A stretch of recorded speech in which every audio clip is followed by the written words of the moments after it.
Mungkin udah waktunya aku ngasih tahu ke kalian semua seperti apa sih kehidupan aku yang sebenarnya. Karena jujur aku juga udah capek banget nyembunyiin ini terus dari kalian semua. Oke, pertama aku adalah tipe orang yang paling nggak bisa ngelihat perabotan kotor. Kalau habis makan atau minum pasti itu bekasnya langsung aku cuci. Gak bisa banget numpuk-numpukin yang kotor. Dan ya, kalau nyuci piring nggak ada sabunnya, nggak bisa banget. Karena rasanya tuh kayak kurang aja gitu, kurang. Meskipun cuma minum air putih nggak bisa banget kalau langsung dicantolin ke rak piringnya lagi. Selanjutnya, setelah nyuci piring itu pasti bakalan basah wastafelnya. Dan ya, lagi-lagi aku nggak bisa kali kalau nengok bagian-bagian yang basah ini, nggak bisa. Jadi harus cepet-cepet aku bersihin, aku keringin, kalau nggak nanti aku tantrum begitu. Dan seperti ini aku tidak pernah lupa untuk mencek tingkat kelembapan yang ada di sini. Begitu juga dengan kompor. Lanjut. Nah, setelah itu aku juga tipe orang yang paling nggak bisa kalau ngelihat kesetan itu agak geser dikit. Nah, terus aku juga adalah tipe orang yang paling nggak bisa kalau ngelihat ada rambut selai di lantai, itu nggak bisa. Dan kalau itu terjadi, aku pasti akan menyapu lagi dari ujung ke ujung sampai ke teras-teras, sampai ke halaman-halaman, sampai ke tengah jalan. Karena bener-bener sejijik itu loh aku kalau ngelihat rambut selai di lantai itu kayak gimana gitu loh. Bahkan kadang aku sampai nggak nafsu makan gitu loh karena ngelihat ada rambut selai di lantai. Kalian bayangin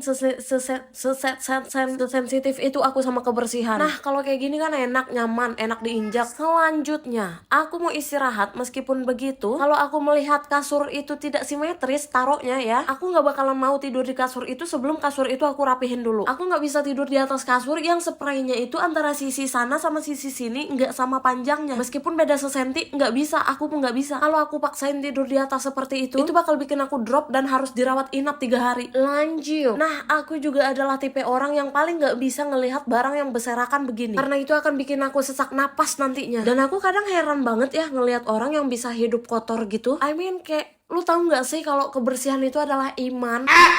Sebagian dari iman gitu. Jadi please help jaga kebersihan. Kalian contoh gua nih, jangankan rumah berantakan, keset miring aja gua atur ulang. Dan ya, masih ada satu lagi hal yang mungkin menurut aku hanya aku yang punya kebiasaan kayak gini. Kalau aku nggak sengaja ngegeser suatu benda yang udah aku rapihin gitu kan, nah yang aku lakukan itu bukan cuma ngegeser doang balik ke belakang. Jadi aku akan selalu membongkar semuanya dan nyusun ulang. Terus peletakannya juga harus serasi. Kalau nggak serasi itu bakalan aku ulang lagi. Pokoknya mata Pokoknya mata aku itu paling nggak bisa kalau ngelihat yang berantakan gitu.